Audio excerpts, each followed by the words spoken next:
Tribal welfare department सालतां हांगनि लुआजि मुंबाई सांग्रंसल क्लीन हॉस्टेल ग्रीन हॉस्टेल अभियान रक्षाबै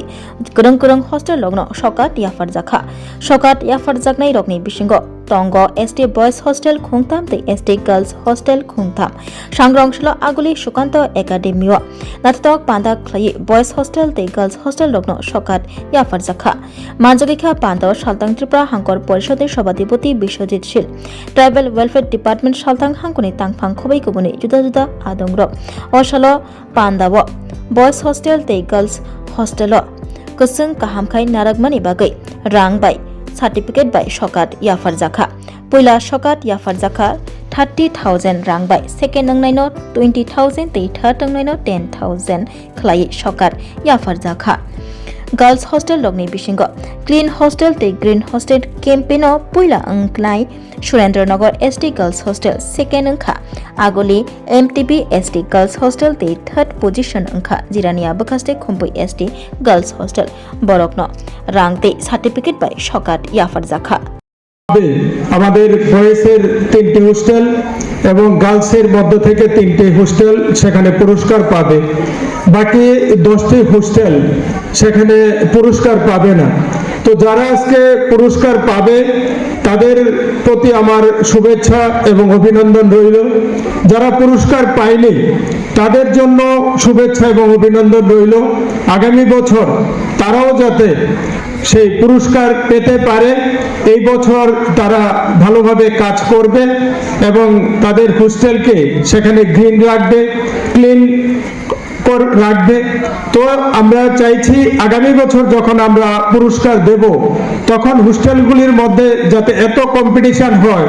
যে সেটা বাছাই করতে যাতে আমাদের ডিপার্টমেন্টের যাতে অনেক অসুবিধায় পড়তে হয় যে কাকে বাদ দিয়ে কাকে দেওয়া হবে এমন পর্যায়ে যাতে আমরা যেতে পারি যারা হোস্টেলের আধিকারিক আছেন যারা ছাত্রছাত্রী আছেন প্রত্যেকে সে তার হোস্টেলগুলি সেটার মধ্যে সবুজায়ন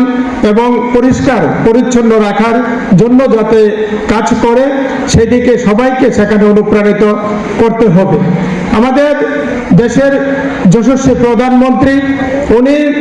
গাছ লাগানোর জন্য জোর দিয়েছেন পরিবেশ রক্ষা করার জন্য উনি জোর দিয়েছেন প্রতিনিয়ত আমাদিগকে তিনি অনুপ্রাণিত করেন গাছ লাগানোর জন্য জল সংরক্ষণ করার জন্য আমাদের পরিবেশকে যাতে সবুজ থাকে আমাদের পরিবেশ যাতে সুন্দর থাকে তার জন্য আমাদের রাজ্যের মাননীয় মুখ্যমন্ত্রী প্রফেসর ডক্টর মানিক সাউ উনিও প্রতিনিয়ত আমাদের পরিচ্ছন্নতার উপর জোর দেন গাছ লাগানোর প্রতি উনি জোর দেন জল সংরক্ষণের জন্য উনি বলেন তো প্রতিনিয়ত উনিও চেষ্টা করে যাচ্ছেন আমাদের আগামী প্রজন্ম যারা তারা যাতে সেখানে বসবাস করতে কোনো অসুবিধা না হয় তাদের জন্য যাতে আমরা একটা সুন্দর সুশৃঙ্খল পরিবেশ যাতে আমরা উপহার দিয়ে যেতে পারি তার জন্য কাজ করার জন্য উনি আমাদিগকে প্রতিনিয়ত সেখানে অনুপ্রাণিত করেন তো আমি আর যারা ছাত্রছাত্রী আছে যারা হোস্টেলের আধিকারিক যারা আছে এইচএম যারা আছে আমাদের চেয়ারম্যান যারা আছে হোস্টেলের রঞ্জিত দা তাদের প্রতি আমি অনুরোধ রাখবো আপনারা আপনাদের ছাত্রছাত্রী যারা আছে তাদের এবং যারা শিক্ষক শিক্ষিকা আছে হোস্টেলের মধ্যে প্রত্যেকে মিলে একটা টিম তৈরি করে আপনার যে হোস্টেলটা আছে সেটাকে আপনি পরিচ্ছন্ন রাখুন যাতে আমরা রোগ জীবাণুর থেকে আমরা মুক্ত হতে পারি যাতে আমাদের শরীরে যে আমাদের পরিষ্কার পরিচ্ছন্নতার অভাবে যে রোগ জীবাণুর আক্রমণ হয় সেটাকে যাতে আমরা প্রতিহত করতে পারি এবং হোস্টেল বা আমার ঘর যখন পরিষ্কার পরিচ্ছন্ন থাকবে আমার মনও কিন্তু ভালো থাকবে পরিষ্কার পরিচ্ছন্ন থাকবে আমার পড়াশোনাও সেই জায়গায় ভালো হবে তো তার জন্য আমার এটা দায়িত্ব এবং কর্তব্যের মধ্যে পড়ে যে আমার হোস্টেলটা আমার পরিষ্কার রাখতে হবে সেখানে আমার গাছ লাগাতে হবে কারণ যেইভাবে আমরা গাছ ধ্বংস করছি সেভাবে আমরা গাছ লাগাচ্ছি না আর গাছগুলি আমরা যেভাবে লাগাচ্ছি সেটা বৃক্ষরোপণ যখন আমরা করি আমাদের বন সংরক্ষণের কথা বলি তো তখন আমরা গাছ লাগাই ঠিকই কিন্তু সেই গাছগুলিকে রক্ষা করার জন্য আমরা কোনো কিছু করি না তো তো হোস্টেলের মধ্যে আমরা যে গাছগুলি লাগাবো বা অন্য জায়গায়ও যে গাছগুলি লাগাবো, সেই গাছগুলিকে আমাদের রক্ষা করতে হবে, সেই গাছগুলিকে আমাদের বড় করতে হবে, সেগুলিকে আমাদের লালন পালন করতে হবে। তাহলেই আমাদের মাননীয় প্রধানমন্ত্রী, আমাদের রাজ্যের মাননীয় মুখ্যমন্ত্রী যে স্বপ্ন দেখছেন আমাদের সবুজ ভারতবর্ষ, আমাদের সবুজ ত্রিপুরা, সেটা তখনই সম্ভব হবে। আর আমরা আজকে হোস্টেলে পড়াশোনা করছি, আমরা যদি হোস্টেলটাকে ঠিকভাবে পরিচালনা না করি, সেটাকে যদি আমরা রক্ষণাবেক্ষণ না করি, তাহলে আগামী দিন যারা আসবে, আমাদের আজকে যারা পড়াশোনা সেখানে করছে, আজকে আগামী দিনে তাদেরই হয়তো কোনো ভাই আসবে বা কোনো বোন আসবে বা পাড়ার কোনো লোক আসবে, তখন এসে কিন্তু যারা আগে ছিল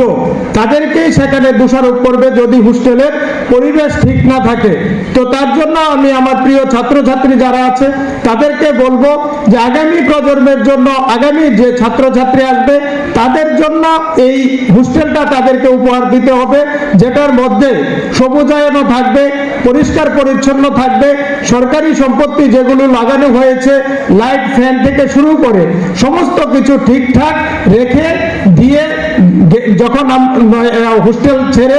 যাওয়া হবে, তখন যখন অন্য ছাত্রছাত্রীরা আসবে তখন তারাও তাদের কাছ থেকে অনুপ্রাণিত হবে এবং শিক্ষা নেবে যে আমাদের দাদা দিদিরা সেই হোস্টেলে থেকেছে, হোস্টেলের কোনো সম্পদ তারা নষ্ট করেনি, হোস্টেলকে খুব সুন্দর পরিচ্ছন্ন পরিষ্কার করে রেখেছে,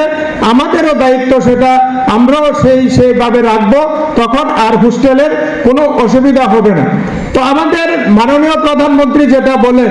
উনি গাছ লাগানোর জন্য সারা ভারতবর্ষের লোককে সেখানে একত্র করে নিয়েছেন, একটের মাকে নাম, সবাই মার নামে গাছ লাগাচ্ছে, সবাই মাননীয় প্রধানমন্ত্রীর কথা শুনছে। তো মাননীয় প্রধানমন্ত্রী কার জন্য এটা করছে?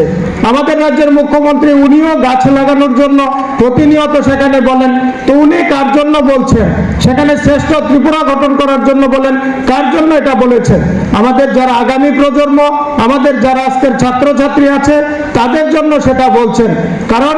আমাদের আগামী প্রজন্মের যাতে কোনো অসুবিধা না হয় তার জন্য গাছ লাগানোর কথা বলছেন। তো আমরা যারা আজকের হোস্টেলের ছাত্রছাত্রী, তারা যদি সেখানে গাছ লাগিয়ে দিয়ে যায়, হোস্টেল পরিষ্কার পরিচ্ছন্ন করে রেখে যায়, আগামীতে যে ছাত্রছাত্রীরা আসবে তারাও তাদের পরবর্তী যে ছাত্রছাত্রী আসবে তাদেরকেও বলে যাবে যে সেখানে হোস্টেল পরিষ্কার পরিচ্ছন্ন রাখতে হবে, সেখানে গাছ লাগাতে হবে, সমাজের জন্য কাজ করতে হবে, তাহলেই আমাদের সমাজের যে পরিবর্তন সেটা সম্ভব হবে।